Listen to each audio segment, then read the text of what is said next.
सपा को भी 10 में से 0 और भाजपा को भी 10 में से 0। एक देखो, भाजपा सपा से तो बिल्कुल भी नहीं।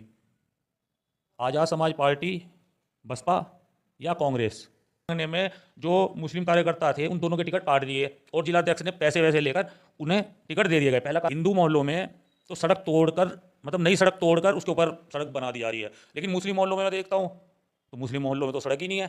तो ऐसा भेदभाव ये हमारी मीनाक्षी स्वरूप जी क्यों कर रही हैं? जबकि ये बात मैंने देखा कि जैसे सपा से भी एक नंबर ऊपर भाजपा है, तो मुझे भाजपा भी छोड़नी पड़ी। मुझे लोग करूँ, मैं 2027 में और 2028 इसमें अपने दलों से प्रत्याशी खड़े करूँगा और उन्हें चुनाव लड़ाऊंगा। महोदय, इस शहर को एक अच्छे चेयरमैन की जरूरत है, जो कि शहर को मिल नहीं पा रहा। कि राजनीति में वो लोग आएँ जिन्हें काम करना हो, अपना स्टेटस बनाने के लिए राजनीति ना करें। पहले राजनीति में चेयरमैन, विधायक, इनके टिकट भी कोई नहीं लेता था, जबरदस्ती दिए जाते थे। और आज 15-15, 10-10 लाख, करोड़, पता नहीं कितनी सुनने में आती है कि इस पार्टी ने इतने पैसे ले लिए, इस पार्टी ने इतने पैसे ले लिए, इसने इतने दे दिए, इसने। स्वागत है आपका, अभिनंदन है आपका फ्रीडम ऑफ राइटिंग समाचार पत्र के डिजिटल प्लेटफॉर्म पर। इस समय स्टूडियो में हमारे साथ मौजूद हैं राष्ट्रीय नौजवान जनता दल के राष्ट्रीय अध्यक्ष संस्थापक सुमित खेड़ा जी। इनसे बात करते हैं। चलिए। सबसे पहले मैं आपका धन्यवाद करना चाहूँगा कि आपने समय निकालकर मुझे अपने चैनल के माध्यम से जनता को शुभकामनाएं देने का अवसर प्रदान किया। पहले आपका धन्यवाद और उसके बाद सभी पत्रकारों को, सभी पुलिस अधिकारियों को और जनता को, देशवासियों को राष्ट्रीय नौजवान जनता दल राजनीतिक की तरफ से होली, रमज़ान और ईद की हार्दिक बधाई देता हूँ। लेकिन हार्दिक बधाई देते हुए मेरे मन में ख्याल आता है कि क्या हम ये शुभकामनाएं देते हैं तो इस पर कुछ काम भी करते हैं? आप ये देखिए कि होली का त्यौहार है और शहर में कूड़ा ही कूड़ा है, हर जगह सड़कें टूटी हुई हैं, नगर पालिका की कोई तैयारी नहीं है, जबकि पाक रमज़ान का भी महीना चल रहा है, आगे ईद भी आएगी। तो मैं देख रहा हूँ कि नगर पालिका का कोई ऐसा मुझे काम दिखा नहीं कि हमें लगे कि कोई त्यौहार है, जबकि ये पूरा महीना ही त्योहारों का है। मैं नगर पालिका अधिकारी जो हैं, ईओ हमारी प्रज्ञा सिंह हैं, जिलाधिकारी हैं, इनसे मेरी मांग है कि कम से कम शहर की सफाई करा दी जाए। त्यौहार हैं, होली है, रमज़ान है। इसके बाद दूसरी तरफ मैं जाता हूँ तो अखबार पढ़ता हूँ सुबह, तो नए नए केस देखने को मिलते हैं। अभी मैंने कुछ दिन पहले ये पढ़ा कि मलीरा में एक पत्नी ने अपने प्रेमी के साथ मिलकर अपने पति की हत्या कर दी, गोलियां खिलाकर, नशे की गोलियां। पहली बात, नशे की गोलियां इसमें फैक्टर बनी। दूसरी जगह मैंने देखा कि शाहपुर में वसी कला में एक परिवार, पूरे परिवार को ही नशे की गोलियां दे दी एक लड़की ने, और अपनी भतीजी को ऊपर पानी के टैंक में फेंक के मार दिया, और एक उनकी रिश्तेदार थी उस पर चाकू आकू से प्रहार किया। इसमें भी नींद की गोलियां हैं। तीसरी जगह आते हैं, दो लड़कियां, माफ़ करना, 2 लड़कियां अपने परिवार में नींद की गोली देकर अपने बाप को मार देती हैं। एसएसपी साहब ने ये तीनों केस खोल दिए, लेकिन उनसे हटके मेरी एक मांग है कि इन नशे की गोलियों पर रोक लगाई जाए। दूसरी बात, एक नया प्रचलन आ रहा है कि लड़की नशे की गोलियां अपने घर वालों को दे देती हैं, चाहे वो सास है, चाहे वो ससुर है, चाहे वो माँ है, चाहे वो बाप है, और इसमें भी नशे की गोलियां। ये सबसे ज़्यादा चल रहा है इस टाइम कि नशे की गोलियां देकर अपने प्रेमियों से लड़कियां मिलती हैं। मेरा एसएसपी साहब से, डीएम साहब से ये अनुरोध है कि होली तब शुभ होगी, रमज़ान तब शुभ होंगे अगर नगर पालिका का काम सही हो, और नशे की गोलियां ये कहाँ से बरामद हो रही हैं, कहाँ से मिल रही हैं, कहाँ बन रही हैं, इस पर थोड़ी सी जांच करें। धन्यवाद। एक तरफ तो शहर में विकास की बात हो रही है और एक तरफ कुछ वार्ड ऐसे हैं जहाँ पर जो है अभी तक जो है साफ़ सफाई नहीं हो पाती है, सड़कें सही तरीके नहीं बन पा रही हैं। इस पर आप क्या कहेंगे? देखिए, मैंने ये देखा है अपने सर्वे में, मैं घूमता हूँ, सर्वे करता हूँ, हिंदू मोहल्लों में तो सड़क तोड़कर, मतलब नई सड़क तोड़कर उसके ऊपर सड़क बना दी जा रही है, लेकिन मुस्लिम मोहल्लों में मैं देखता हूँ तो मुस्लिम मोहल्लों में तो सड़क ही नहीं है। तो ऐसा भेदभाव ये हमारी मीनाक्षी स्वरूप जी क्यों कर रही हैं, जबकि इन्हें मुसलमान ने वोट दिया है?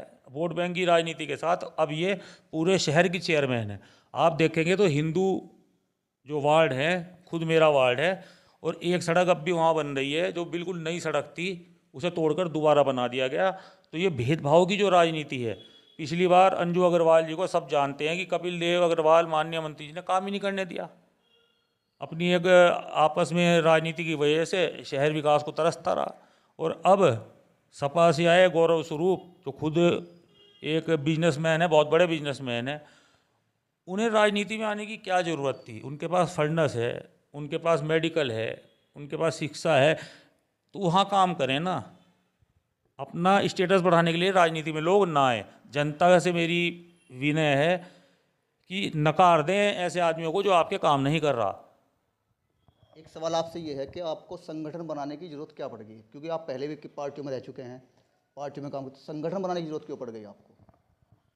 अच्छा सवाल पूछा आपने पत्रकार महोदय। संगठन बनाने की इसलिए ज़रूरत पड़ी कि पहले मैं समाजवादी पार्टी में था। समाजवादी पार्टी में जो मुस्लिम कार्यकर्ता थे, मैंने नगर पालिका के दौरान 2 टिकट मांगे थे। उन 2 टिकट मांगने में जो मुस्लिम कार्यकर्ता थे, उन दोनों के टिकट काट दिए और जिलाध्यक्ष ने पैसे वैसे लेकर उन्हें टिकट दे दिए गए। पहला कारण मैंने सपा छोड़ दी। उसके बाद मुझे माननीय संजीव बालियान को चुनाव लड़ाया। उसके बाद मैंने देखा कि जैसे सपा से भी 1 नंबर ऊपर भाजपा है, तो मुझे भाजपा भी छोड़नी पड़ी। मुझे लोगों की सेवा करने का शौक़ है, इसलिए मैंने अपना राष्ट्रीय नौजवान जनता दल खड़ा किया और उस पर लोगों की सेवा कर रहा हूँ। अभी तक आपके संगठन में कितनी नियुक्तियाँ हो चुकी हैं? अभी तक कितना परिवार बढ़ चुका है आपके संगठन का? इस पर थोड़ा बताइए। देखिए, राष्ट्रीय कार्यकारिणी से हमने बनाया था, खुद मैं राष्ट्रीय अध्यक्ष हूँ। राष्ट्रीय अध्यक्ष, राष्ट्रीय उपाध्यक्ष, राष्ट्रीय महामंत्री और राष्ट्रीय कोषाध्यक्ष ये पद बनाए जा चुके हैं। इसके अलावा हमने पंजाब, दिल्ली, हरियाणा और बिहार इनके प्रदेश अध्यक्ष भी बना दिए हैं। इसके अलावा हमारी जिला मुजफ्फरनगर की कमेटी पूरी तैयार है, जो बहुत भारी भरकम है। नगर की कमेटी पूरी तैयार है, जो बहुत भारी भरकम है। इसके अलावा हम मार्केटों का भी, अभी हमने ये मोहम्मद सादात हॉस्टल है जो लड़कियों का, वहाँ एक मार्केट जो है उनके अध्यक्ष बनाए भी हैं, हाजी शमीम उनका नाम है। तो मैं बिल्कुल छोटे स्तर से, राष्ट्रीय का मतलब यही नहीं कि हवाबाजी, बल्कि छोटे स्तर से, बहुत छोटे स्तर से मैं लेके चलूँगा संगठन को, और बहुत बड़ा रूप संगठन का आपको देखने को मिलेगा 3 साल 2 साल में। मेरा आपसे ये प्रयास भी है कि पत्रकार महोदय, आप हमारे दल को आगे बढ़ाने में, हमारे कामों को जनता को दिखाने में हमारी मदद करें। संगठन का आपका उद्देश्य क्या होगा? मतलब जैसे आप संगठन बनाया है, इसमें संगठन आपका किस तरीके से कार्य करेगा, ये थोड़ा इस बारे में थोड़ा बताइए। देखिए, संगठन बनाने का मतलब यही है कि हम जनता की सेवा कर सकें। क्योंकि जो राजनीतिक पार्टियां हैं वो, जैसे अब आप समझने की कोशिश करना, पत्रकार महोदय भी और जनता भी जो मुझे देख रही है, जो राजनीतिक पार्टियां हैं वो आजकल काम नहीं करती। क्यों नहीं करती? क्योंकि फेस पे चुनाव हो रहा है। आपका विधायक या सांसद या चेयरमैन काम कर रहा है या नहीं कर रहा है। आप मोदी और योगी जी के फेस पर वोट दे रहे हैं, बीजेपी जीत रही है। यही हाल सपा का है। अगर अखिलेश जी के फेस पर जनता वोट दे रही है तो जो सपा के जीत पा रहे हैं तो वो जीत रहे हैं। तो राजनीति क्या हो गई, अब फेस की हो गई। काम का कोई मतलब नहीं है अब राजनीति से। तो मैं चाहता हूँ कि मैं काम करूँ। मैं 2027 में और 2028 इसमें अपने दलों से प्रत्याशी खड़े करूँगा और उन्हें चुनाव लड़ाऊँगा। भविष्य में अगर आपको किसी पार्टी से ऑफर मिलता है चुनाव लड़ने के लिए, तो इस पर आप पार्टी चुनाव लड़ोगे या अपने संगठन के हिसाब से चुनाव लड़ोगे आप? मैं, अगर कोई पार्टी हमें न्योता देती है तो सबसे पहले तो हम उस पार्टी से गठबंधन करेंगे अपनी शर्तों पर, और अपनी शर्तों पर गठबंधन करने के बाद सीटों का बंटवारा, हमें पता है कि हमारा ज़्यादा बड़ा दल नहीं है, लेकिन भाजपा के साथ भी 20 ऐसी पार्टियां हैं जिनका कोई सांसद, कोई विधायक नहीं है। क्योंकि हमारा राष्ट्रीय दल है और आगे जाके बहुत बड़ा रूप लेने जा रहा है। तो जाहिर सी बात है, हमारी शर्तों को अगर कोई मानेगा तो हम उससे अलाइंस करेंगे और अपने ही टिकट पर चुनाव लड़ेंगे, किसी के टिकट पर नहीं। नहीं, जैसे आप चुनाव लड़ने की बात कर रहे हैं, अगर जीत हासिल होती है तो क्या आप भी, जैसे आप बता रहे हो कि पार्टी में काम नहीं हो पा रहा है किस तरीके, तो आप किस तरीके से कार्य करोगे इसमें? हमारे दल से जो आदमी चुनाव लड़ेंगे वो लड़ेंगे जिन्हें समाज सेवा का शौक़ है। पैसे कमाने के लिए राजनीति नहीं होगी इस दल में। जो आदमी आता है वो आता साइकिल पर है, और जब पता चलता है कि 5 साल पूरे हो गए तो देखते हैं कि फॉर्च्यूनर पे घूम रहा है। हम लोग इन्हीं ऐसे ही लोगों को अपने साथ रख रहे हैं, और पूरे भारत में हमारे प्रत्याशी लड़ेंगे, चाहे वो हारें या जीतें, लेकिन वो सब ईमानदार होंगे और पैसे के लिए नहीं, समाज सेवा के लिए काम करेंगे। आपको दिखेगा, जब हमारे विधायक बनेंगे आपको दिखेगा। ये तो विधानसभा और लोकसभा की बात हुई। जैसे अभी पंचायत चुनाव भी नज़दीक हैं और आने वाले समय में पालिका और नगर पंचायत के चुनाव भी, क्या उसमें भी आपके प्रत्याशी उतरेंगे? देखिए, ये चुनाव आयोग को हमने अपने ये दल को, अभी दल हमारा अराजनीतिक रजिस्टर्ड हुआ है, इसे हमने रजिस्टर्ड करने के लिए दिल्ली चुनाव आयोग को अपना सारा बायोडाटा वगैरह और दल ने क्या काम किए और कुछ मतलब जो भी प्रक्रिया चुनाव आयोग की होती है वो कर रहे हैं। अगर ये पूरी हो गई तो प्रधानी में ही लड़ना शुरू कर देंगे हम तो, और नहीं तो 2027 तक तो चुनाव आयोग हमें दे ही देगा इजाज़त, मतलब चुनाव लड़ने की। अगर जैसे अभी आप बता रहे हैं कि चुनाव आयोग आपको इजाज़त दे देगा या आपने प्रक्रिया के लिए डाला हुआ है, अगर 2027 तक नहीं आ पाता है तो क्या निर्दलीय या किसी पार्टी से चुनाव लड़ने की हो रही है? वही बात है कि देखो, भाजपा सपा से तो बिल्कुल भी नहीं। आज़ाद समाज पार्टी, बसपा या कांग्रेस, ये छोटी पार्टियां हैं, और इनमें संघर्ष करके मैं चुनाव लड़ूंगा। अगर मुझे लड़ना पड़ा तो मैं सपा और भाजपा से तो बिल्कुल नहीं लड़ूंगा। तो आप हमारे व्यूअर को क्या संदेश देना चाहते हैं, और अपने जो संगठन के लोग हैं जो अभी इनएक्टिव मोड में है या एक्टिव मोड में है, उनको क्या संदेश देना चाहेंगे आप अपनी तरफ से? तो जो हमारे दल के लोग हैं सब एक्टिव हैं, सब व्यापारी हैं, काम वाम करते हैं खूब। किसी को कोई समस्या होती है मेरे पास आते हैं, या उनके मिलने वालों को कोई समस्या होती है मेरे पास आते हैं। जिलाधिकारी बहुत अच्छे हैं, एसएसपी साहब बहुत अच्छे हैं, वो काम करते भी हैं। तो मेरा जनता को ये संदेश है कि आप भाजपा सपा फेस वैल्यू, ये मोदी जी के फेस पे या योगी जी के फेस पे या अखिलेश जी के फेस पे या मायावती जी के फेस पे या आज़ाद जी के फेस पे, चंद्रशेखर आज़ाद जी के फेस को देखकर वोट ना दें। आप काम करने वाले को वोट दें, नहीं तो फिर आप वोट डलने के टाइम आपको लुभा लिया जाता है और फिर 5 साल आपको देखा भी नहीं जाता। तो मेरी आपसे अपील है कि वोट देख कर दें बस। आप नगर पालिका मुजफ्फरनगर के बहुत से मुद्दे उठाते हैं, तो आप लगातार क्षेत्र में घूमते भी हैं, तो आपको क्या क्या समस्या दिखाई दे रही है नगर पालिका के में? क्या क्या खामियां हैं जो आपको दिखाई दी? क्योंकि आप ज़मीनी स्तर पे हम जानते हैं कि आप ज़मीनी स्तर पर काम करने वाले हैं, तो क्या क्या आपको खामियां नज़र आती हैं? पत्रकार महोदय, मैं ज़मीनी स्तर पर देखता हूँ कि पानी भराव की समस्या सबसे बड़ी है। अच्छा, एक बात बताइए, अभी सर्दी ख़त्म हुई, माफ़ करना, पानी भराव की बात मैं करूँगा, अलाव की बात करता हूँ। अब इतनी कठोर ठंड में आपको कहीं पूरे शहर में अलाव जलते हुए दिखे?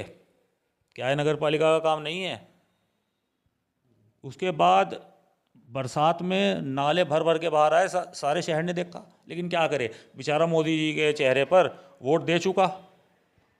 ये जो मीनाक्षी स्वरूप जी हैं, पब्लिक इन्हें लाइक नहीं कर रही, वोट मोदी जी के नाम पे मिला है इन्हें, और ये कम से कम अच्छा काम करके मोदी जी के चेहरे पर जो वोट मिला है उसका सम्मान करें। ये मेरी चेयरमैन साहिबा से गुजारिश है। हर साल लाखों करोड़ों श्रद्धालु शिव भक्ति मुजफ्फरनगर से होकर गुजरते हैं। जो आपने देखा होगा, बजेड़ी अंडरपास से लेके, बजेड़ी अंडरपास पर जल भराव रहता है, उसके बाद मदीना चौक से लेके अस्पताल चौराहे तक लगातार सड़कें टूटी हुई हैं, कांवड़ियों को उन पर चलना पड़ता है। तो इसमें क्या कहेंगे आप? अभी एक जगह की आपको बात बताता हूँ। अभी सिसोली की तरफ, इसी कावड़ की बात बता रहा हूँ मैं आपको, सिसोना, माफ़ करता, सिसोना से आप बात करवाता हूँ। तो वहाँ जल भराव था, एक मुस्लिम बच्चा, उस जल भराव में करंट आ गया। एक मुस्लिम बच्चा उन कावड़ियों को ये बताने के लिए चला कि इस पानी में करंट है, लेकिन वो बेचारा बेनसीब उसी पानी में उसी करंट की चपेट में आ गया और वो मर गया। तो किसकी गलती कहेंगे? नगर पालिका की गलती कहेंगे? नहीं कहेंगे। ना वो जल भराव होता, ना ये बच्चा अपनी अकाल मृत्यु को प्राप्त होता। तो ये सब छोटी छोटी घटनाएं हैं जो बहुत बड़ी हैं, किताब लिखी जा सकती है इन पर। जो सिसोना है वो तो ग्रामीण क्षेत्र में आता है, वो नगर पालिका क्षेत्र में नहीं आता है मेरे ख्याल से। नहीं, अब ये कुछ एरिया बड़ा है, देखो मुझे पूरी नॉलेज तो है नहीं, लेकिन वो नगर पालिका ही एरिया में है। अब जैसे इनका विस्तार हुआ ना नगर पालिका का, मुझे पूरी उम्मीद है कि ये सिसोना हमारे ही उसमें है, नगर पालिका क्षेत्र में। और इसके इंचार्ज थे, चलो विद्युत विभाग की भी इसमें गलती निकाल लें, गलती तो थी ना प्रशासन का। देखो कावड़ सेवा समिति जो बनती है उसकी हेड नगर पालिका चेयरपर्सन होती हैं, तो भैया कहीं ना कहीं से तो गलती तो है, गलती तो हुई है, वो बच्चा तो गया, उसकी माँ से पूछना। तो पत्रकार महोदय, इस शहर को एक अच्छे चेयरमैन की ज़रूरत है, जो कि इस शहर को मिल नहीं पा रहा। आप समाजवादी पार्टी में भी काफ़ी लंबे अरसे से रहे हैं, उसके बाद आप भाजपा में आए, तो दोनों पार्टी में अगर आप तुलना करना चाहें तो किसको मतलब नंबर? हाँ, दोनों पार्टियों में आप तुलना कर लोगे तो सपा को भी 10 में से 0 और भाजपा को भी 10 में से 0। एक हिंदुओं को भड़काती है, एक मुस्लिमों को भड़काती है। इसलिए मेरे लिए तो सपा भाजपा एक दूसरे के ऑक्सीजन हैं। उसमें आप समझिए कि भाजपा जो है वो सपा को ऑक्सीजन देती रहती है। जैसे आप देखना कि 40 MP आ गए कितनी बड़ी लहर में भी अखिलेश जी के, अखिलेश जी भाजपा को ऑक्सीजन देते रहते हैं। तो ये है कि ये सपा और भाजपा एक दूसरे की पूरक हैं, जो एक दूसरे का पेट भरती रहती हैं, और दोनों पार्टियां सत्ता में रहती हैं, कभी सपा कभी भाजपा।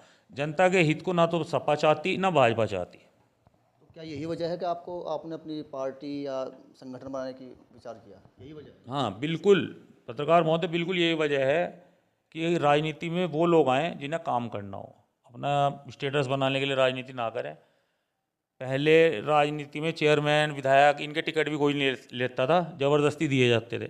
और आज 15-15 10-10 लाख करोड़ पता नहीं कितनी सुनने में आती है कि इस पार्टी ने इतने पैसे ले लिए, इस पार्टी ने इतने पैसे ले लिए, इसने इतने दे दिए, इसने उतने दे दिए। तो मतलब राजनीति में वो लोग आए जो जनता की सेवा करना चाहते हो, खामखा जनता को भी धोखा ना दें और अपने आप को भी धोखा ना दें। तो ये थे हमारे साथ में सुमित खेड़ा जी, जो संस्थापक अध्यक्ष है राष्ट्रीय नौजवान जनता दल के।